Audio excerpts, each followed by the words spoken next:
Magpapalit tayo ng gulong. Marami ako nakita sa comments na babagal nga daw. Ito yung stock tire natin. Unang beses after 6 years bago siya mabuksan. Naku, tingnan nyo yung loob nyan. Makakatodo, pambihira. Iba na yung itsura. 6 years. 6 years. At iba rin yung amoy. Oh my god. Ay, tingnan nyo yung layo ng gulong na to doon sa ilalagay nating gulong. Ito na guys, moment of truth.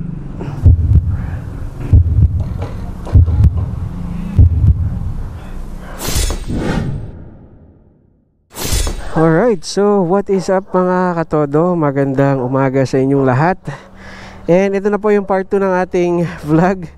So dun sa part 1 natin, naghanap tayo ng ating mga pwedeng ipagawa. Una is yung gulong. So ito yung itsura ng gulong natin sa ngayon. Sa ngayon 90 by 90 ata ito. Ayan, 90 by 90 by 14. So try natin palitan. Sabi ni kuya, kung naalala nyo, it's 120 by 70 by 14.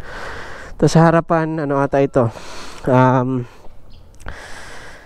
by 90 by 14. So 100 by 70 ata by 14. Yun yung ipapalit natin. Ito po yung itsura ng ating Honda Click mga katodo. So 6 years of ownership, ganyan na po siya.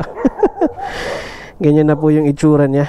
So kung makikita nyo, talagang grabe na yung pinagdaanan niya.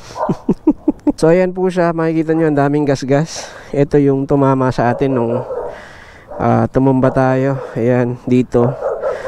So ang balak ko, pagkatapos ng papalit ng gulong, papalit tayo ng bola. And then papalit din tayo ng belt. Pa-maintenance rin natin, change oil, lahat-lahat. And then dito sa TFT, kung makikita nyo guys, umiilaw to minsan itong battery. So I don't know kung may issue siya o wala. So hindi ko alam kung may anong problema nyan, pero umiilaw yan. And kung makikita nyo mga katodo, sa 6 years niya is 10,085 kilometers pa lang ang natatakbo niya. So talagang hindi, ano lang, opisina, bahay. Yun lang yung ano na ito. Service lang, pang service lang talaga tong motor na to. So itong shocks lang ang binago dito. Pinababaan kasi ito ng mga 1 inch. So ibabalik natin sa stock. RCB yung gagamitin natin. Baka magpalit na rin tayo ng air filter. At ayun nga, ipapakalibrate din natin ito. Kasi hindi natin sure kung ano nangyayari. Baka kailangan palitan yan kasi nagmo-moist na rin to eh pag nababasa. So tara, samahan nyo ako today. Papalit muna tayo ng gulong. Yun muna ang ating agenda today. And then sa part 3 possibly is yung mga accessories na ilalagay natin. Hindi to entirely build talaga guys na pagagandahin natin. Ibabalik lang natin siya sa dati niyang kondisyon. Tingnan nyo, all stock pa yan. Pati yung mirrors nyan. Kaya please guys, sa mga naka Honda Click, please comment down below kung ano mga pwede pa natin gawin para sa ating motor. Mga hindi yung pang madiinan na, yung saktong ano lang, pamorma. Magpapalit tayo ng gulong. Marami ako nakita sa comments na babagal nga daw, pero hindi naman natin goal lang magpamabilis. Ang goal natin dito is maging stable yung motor and maging safer siya, kasi mas malaking tire, mas safer, di ba? Kaya mga katodo, nakita nyo, umilaw na naman yung battery. Pero kung titignan nyo naman, nagcha-charge naman siya. 13.9. Ayan oh.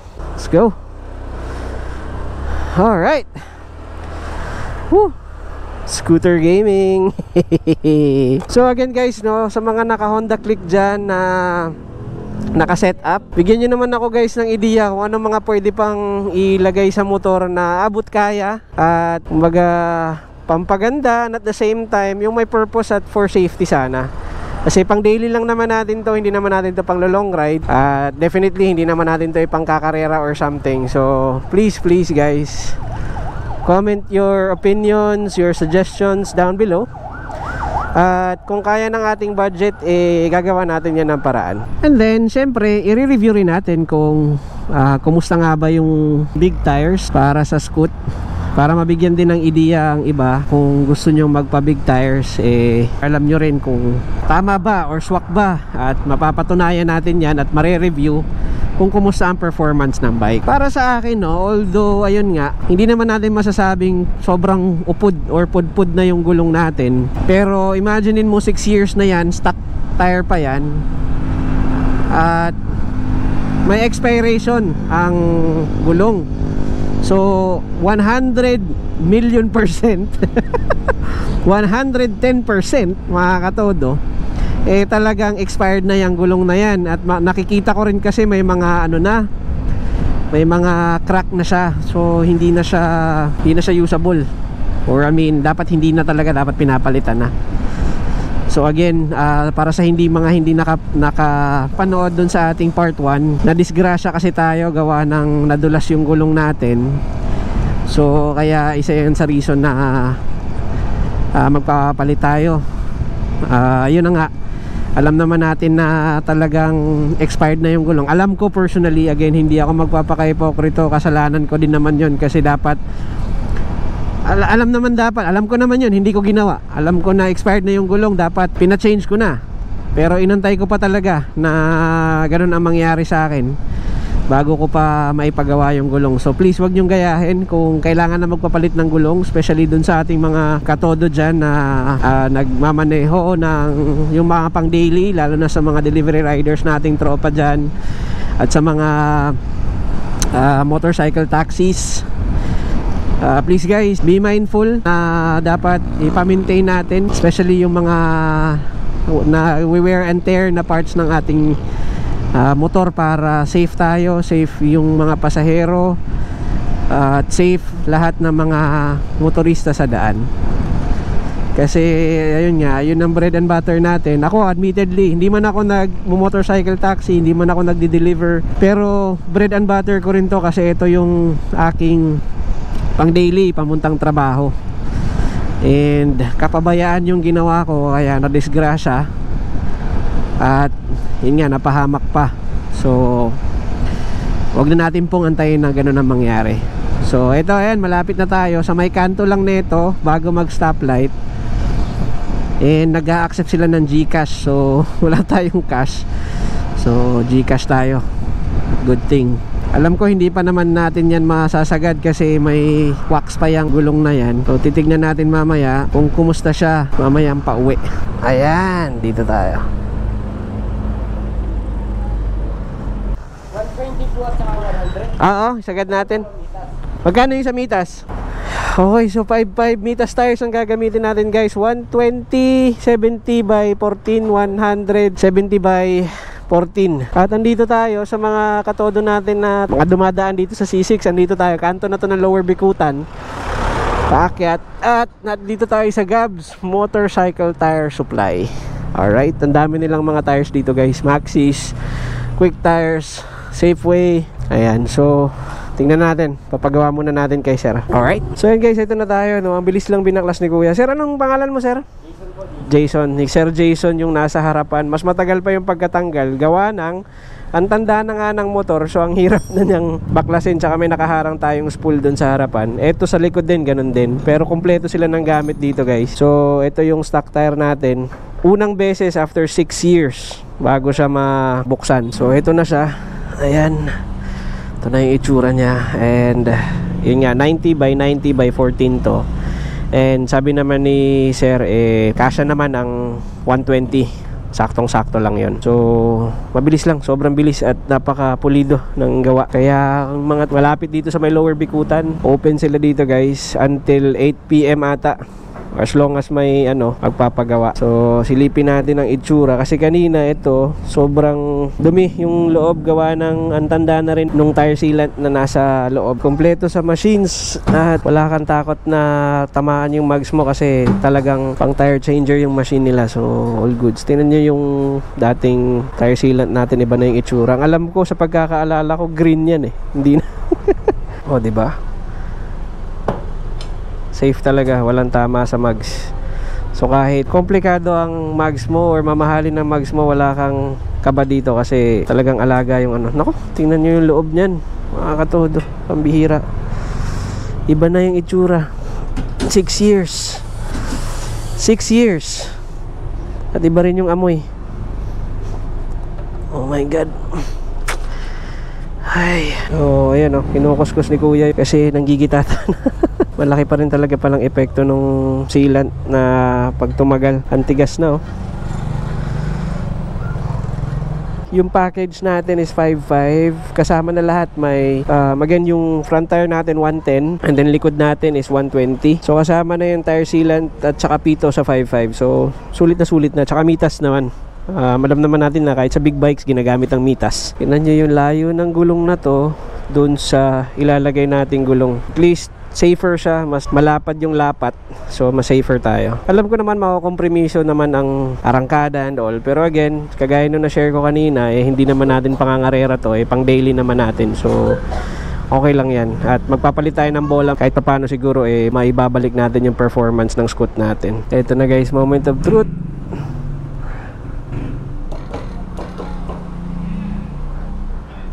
Walang sabit, baka mukhang kaya pa ng 130. Oo nga no.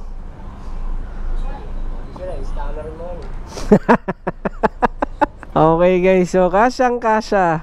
Maluwang pa nga, kasya pa yung 130, pero sakto na sa atin yung 120. Walang sabit, swabe. Medyo kabado din ako kanina kasi akala ko sa sabit. Sa susunod naman, i-review natin anong pakiramdam. Sobrang nakakawala kasi ng confidence yung luma niyang gulong. Gawa ng, yun nga, lumang luma na, literal na luma.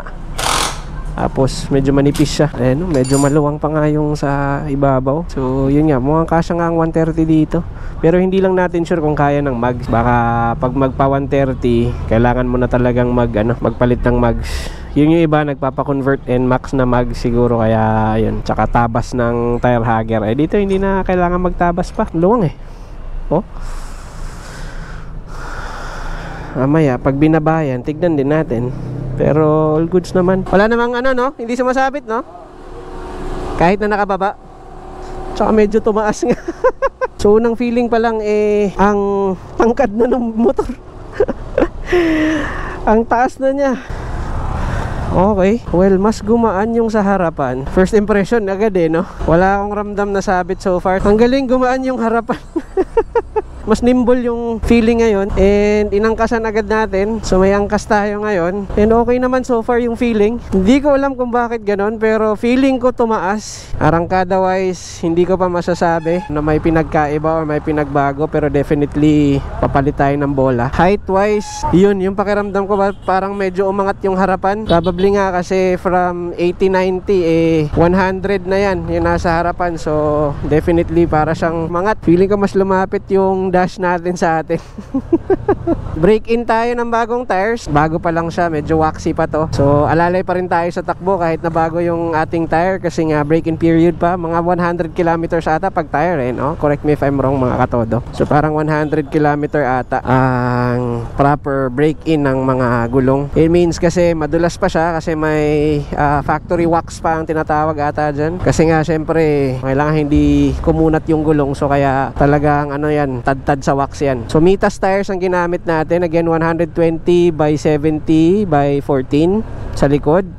Sa harapan, 100 by 70 by 14. Perfect yung pakiramdam. Walang squeak, wala akong nararamdamang sumasabit. So far, parang wala naman akong nararamdamang pinagkaiba halos. So that's great, that's good I guess. So sa susunod nating vlog mga katodo, i-feature naman natin yung papapalit natin ng bola. Papalit tayo ng bola, ng brake shoe, palit tayo ng belt, papacheck natin tong TFT, papacheck natin yung error na nakikita natin lagi, yung sa battery. Ang isusunod natin after that, itong mga pairings niya, kasi kung makikita nyo talagang grabe na yung gasgas ng pairings na ito. And yun nga, nadoblehan pa dahil na-disgrasya tayo. Matatawag bang big tires yung ganito na big tire concept? Hindi 120 lang So kung siguro nag 140 tayo, yun siguro yung big tire concept niya, no? Guys, please comment your opinions down below. Mga suggestions nyo, mga pwede pa natin gawin, mga hindi natin dapat ginawa. Welcome naman tayo sa lahat ng feedback, para naman syempre matuto din tayo. Although kahit matagal na tayong nagmomotor, marami pa talaga tayong kailangang pag-aralan syempre. Especially hindi naman tayo mekaniko at tayo ay isang driver lamang ng motor. So your opinions, your comments, your knowledge, the sharing of your knowledge is greatly appreciated mga katodo. Here's the look of the big tires, na kung tama bang big tires talaga ang tagging neto, pero here's the look of the tires na pinalagay natin, mitas tires.